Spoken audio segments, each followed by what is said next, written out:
India एक ऐसा country बन चुका है कि कंट्रीज के बीच भी रेस है कि कौन इंडिया के ज्यादा क्लोज हो। अभी जर्मन चांसलर का जहाज जो है वो इंडिया की हवा से फिजाओं से बाहर नहीं निकला, तो स्पेनिश जो है वो इंडिया में आके उतर रहे हैं। इसकी क्या वजह है? जलवा है हमारा। जर्मनी ने अपने दरवाजे खोल दिए हैं इंडियन यूथ के लिए।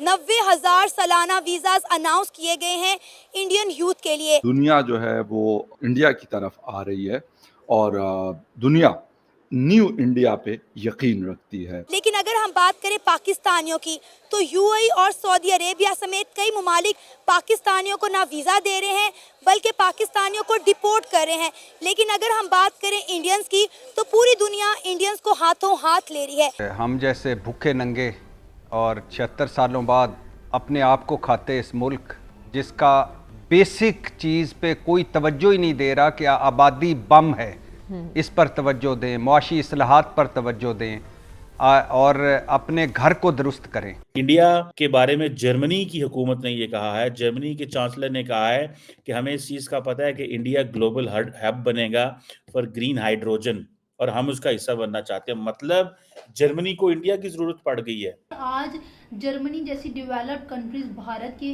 मोहताज, आप भारत पे डिपेंड करें कि भारतीय लोगों को बोल रहे हैं कि आप अपने स्टूडेंट्स को यहाँ पे लेके आएँ। हम 90,000 वीज़ाज इनको देते हैं एनुअली। रीफा में जितने भी वर्कर्स हैं सारे इंडिया के, जो सीईओ हैं सारे वो इंडियंस हैं।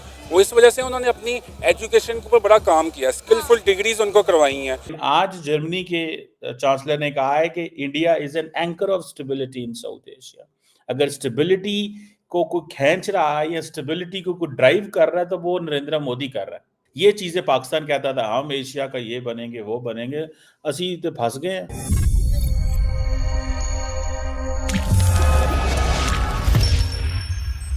नमस्कार, जय हिंद दोस्तों जैसे कि आपने वीडियो क्लिप में देखा, आज पाकिस्तानी दुनिया में भारत के बढ़ते कद को देखकर हैरान और परेशान है। किस तरह दुनिया भारत के साथ जुड़ना चाहती है और भारत के साथ अच्छे संबंध चाहते हैं, किस तरह दुनिया भारत पर ट्रस्ट कर रही है, यह सब देखकर आज पाकिस्तानी सदमे में है। दरअसल दोस्तों, आज भारत जिस तेजी के साथ आगे बढ़ रहा है, तो दुनिया के हर देश भारत के साथ जुड़कर अपने देशों को भी आगे ले जाना चाहते हैं, क्योंकि आज पूरी दुनिया में आग लगी हुई है। हर देश किसी न किसी के साथ झगड़ रहा है, लेकिन वहीं भारत दुनिया को झगड़ने की बजाय बातचीत से प्रॉब्लम का हल निकालने की बात कर रहा है। यही वजह है कि जिस पर दुनिया भारत पर भरोसा कर रही है। वहीं बात करें पाकिस्तान की, तो सऊदी यूएई जैसे मुस्लिम देश भी अब पाकिस्तानियों पर भरोसा नहीं कर रहे हैं और अपने देश से बाहर निकाल रहे हैं और भारतीयों को अपने देश में फ्री वीजा दे रहे हैं, जिसको देख पाकिस्तानी मीडिया सदमे में है। तो आइए दोस्तों, इसी पर आगे पाकिस्तानी मीडिया का रिएक्शन देखते हैं। इससे पता चलता है कि इंडिया इस वक्त कहाँ पहुंच चुका है। यही काफी है ये देखने के लिए, किसी को बताने के लिए या जानने के लिए। अगर आप खुले दिमाग के इंसान हैं और आप में कोई बाइसेस नहीं है तो आप ये देख सकते हैं। तो कंपैरिजन की कोई बात ही नहीं है। सर भूल जाओ, कंपैरिजन भूल जाओ। इंडिया जहाँ पहुंच चुका है तुसी नहीं पढ़ सकते। आपका अब छूना बहुत मुश्किल है, क्योंकि इंडिया की इसकी सबसे बड़ी वजह ये है कि इंडिया की इस वक्त वो क्रेडिबिलिटी बन चुकी है, वो हैसियत इख्तियार कर चुका है भारत, और वो उस जगह पर पहुंच चुके हैं कि 5वीं बड़ी इकोनॉमी और इतनी बड़ी ताकत और इतने बिजनेसेस उनके चल रहे हैं, उनकी जो है एग्रीमेंट्स और ट्रेड जो है पूरी दुनिया से हो रही है। तो वो कंट्रीज भी जो कि पहले नहीं इतना ज्यादा अहमियत देते थे या उनके लिए कोई इतनी बड़ी बात नहीं थी, उनके लिए भी ये बहुत बड़ी बात बन चुकी है। इंडिया के साथ जो है ट्रेड करना, इंडिया के साथ कोलैबोरेशन करना, इंडिया के प्रोजेक्ट्स में शामिल होना, उनको कहना जी आप हमसे फायदा उठाएं और हम आपसे फायदा उठाते हैं। अब वो कंट्रीज भी आप देख रहे हैं कि वहां पर पहुंच रहे हैं जो बहुत कम पहले ही जो है वो किया करते थे। तो ये आपको साफ जो है वो सब चीजें नजर आ रही हैं। भारत की ओर दुनिया देखती थी तभी भारत का कॉलोनाइजेशन। दुनिया में यूके के या और भी जितनी कॉलोनाइजिंग शक्तियां आई, उनके बाद बहुत सारी कॉलोनियल टेरिटरीज थी, लेकिन हर किसी ने भारत को अपना शाइनिंग जूल का, इवन यूरोप कहता था, इवन ब्रिटिश एम्पायर कहता कि the shining jewel in our empire is India. उनकी जो एम्पायर थी उसका पूरा खर्चा ही इंडिया चलाता था, ठीक है ना। तो उस समय भी दुनिया आई, जयशंकर साहब ने कोई नई बात नहीं कही। दुनिया के आने का तरीका बदल गया है। पहले आक्रांताओं के नाम पे आए, पहले लूटने के नाम पे आए, पहले पॉलिटिकल या दूसरे रीजन से आए। आना तो उनको भारत के पास ही है। क्यों? अब ये प्रश्न तो आपका अच्छा है कि क्यों आ रही है भारत के पास। और जब मैं भारत की बात कहता हूं तो मैं बार बार कहता हूं कि आप तो मेरा पार्ट है, ठीक है ना। क्योंकि भारत ऐसी फिलॉसफी है जो टाइम टेस्टेड है, ठीक है ना। भारत यहां पर सदियों से रहा है, नए देश आए और गए, नए आइडेंटिटियां और एम्पायर बनी और बिगड़ी और खत्म हो गई, मगर भारत वही रहा, ठीक है ना।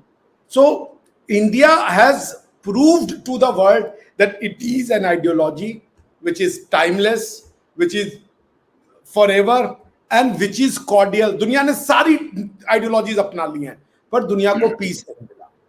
Now the time has come to give the Indian philosophy a chance, क्योंकि बाकी फिलॉसफियों में वो दम नहीं रहा। ये दुनिया ने देख लिया, लड़ाई झगड़े मारपीट हो रहे हैं। अब मेरा ये कहने का मतलब है कि भाई बाकी इंडियन फिलॉसफी क्या, इंडियन फिलॉसफी की सबसे खास बात है वो कहता है कि सारी फिलॉसफी आपको मुबारक हो, आप जहां हो वहां खुश रहो, हम सब साथ में लेके चलेंगे, कोई किसी से छोटा नहीं, कोई किसी से बड़ा नहीं, सब हमारा है और हम सबके हैं। आप और बता दीजिए, 5-6 कॉन्टिनेंट है, 5 कॉन्टिनेंट है दुनिया में, अफ्रीका है, एशिया है, यूरोप है, ऑस्ट्रेलिया है और लैटिन अमेरिका। कौन से देश है? पेरू, चिली, बोलीविया, ये छोटे छोटे देश है। वहां पे यूनाइटेड स्टेट्स ऑफ अमेरिका और कनाडा बड़े देश हैं, जो कि बेसिकली वेस्टर्न सोसाइटी है, वेस्टर्न सिविलाइजेशन है। यूरोप वेस्टर्न सिविलाइजेशन है। ये सारी के सारे मैक्स आउट हो चुके हैं as far as the economic growth, as far as the ideological growth is concern. और इनकी जो रिप्लेसमेंट है, या जो इनको चाहिए अपनी इकोनॉमी को चलाने के लिए, उसको स्केल अप करने के लिए, जो इनको, जैसे आप अगर बहुत बड़े इंडस्ट्रियलिस्ट हो तो सामान कहीं तो बेचोगे ना फकर भाई। अगर आप बहुत अच्छी कार बना रहे हो, आप मर्सिडीज बना रहे हो, BMW बना रहे हो, ऑडी बना रहे हो, कहीं भी बना रहे हो, बेचोगे तो कहीं ना। बिल्कुल मार्केट चाहिए। आप बिल्कुल यू नीड मार्केट। तो आपने अपनी कारें बेच बेच के बहुत बड़ा अमीर एक एम्पायर बना लिया, बहुत अच्छी डेवलपमेंट हो गई, लाइफ की क्वालिटी बहुत अच्छी हो गई, लेकिन उसको मेंटेन कैसे करेंगे? क्योंकि जिस दिन आपकी कारें बिकना बंद हुई, खेल खत्म हो जाएगा। बिल्कुल फिनिश। और भारत जो है वही अपॉर्चुनिटी आपको प्रोवाइड करता है with the mental peace and stability of the political order. वो चाइना की तरह आपकी पॉलिटिक्स में घुस करके या सोशल ऑर्डर या पॉलिटिकल ऑर्डर या इंटरनेशनल रूल ऑफ लॉ को चेंज करने का प्रयास नहीं करता। भारत रूल ऑफ लॉ को सबसे ज्यादा मानता है। सर, दुनिया इस वक्त इंडियंस को हाथों हाथ ले रही है। देखिए, छोटी बात नहीं है कि 90,000 इंडियंस को जो है वो जर्मनी हर साल जो है कि आ रहा है क्या, और आके हमारे मुल्क में काम करो। हमारा नौजवान दूसरे मुल्क में जाने के लिए जो है अपना, आप देखें, अपनी जायदादें बेच रहे हैं, अपनी ज़मीनें बेच रहे हैं, अपनी गाड़ियाँ बेच रहे हैं, और दूसरे मुल्क हमें वीज़ा ही नहीं दे रहे। वो कह रहे भाई हमने तुम लोगों को नहीं रखना, निकलो हमारे मुल्क से। बात बता रहा हूँ ना, दूसरे जो मुल्क इसलिए वीज़ा नहीं दे रहे क्योंकि पाकिस्तान है, उसमें इतना बिजनेस अपॉर्चुनिटीज़ नहीं है। हाँ। ठीक है ना। तो वो कह रहे हैं आपके पास पैसा कितना है कि अगर आपने इधर ही आके कमाना तो फ़ायदा क्या है। एक वो होती है बैंक रेशो, बैंक स्टेटमेंट दिखानी पड़ती है आपको, मतलब उसके लिए आपको अपनी फिर ज़मीनें बेचनी पड़ती है, सब कुछ करना पड़ता है, उधर आके आपको कमाना पड़ता है। वो ऐसे बंदों को अपॉर्चुनिटीज़ दे रहे हैं जो इधर आके अगर इन्वेस्ट करें और इधर आके मतलब जो स्किलफुल जो से उनके जो प्रोजेक्ट्स हैं उनके ऊपर डेवलप काम करें।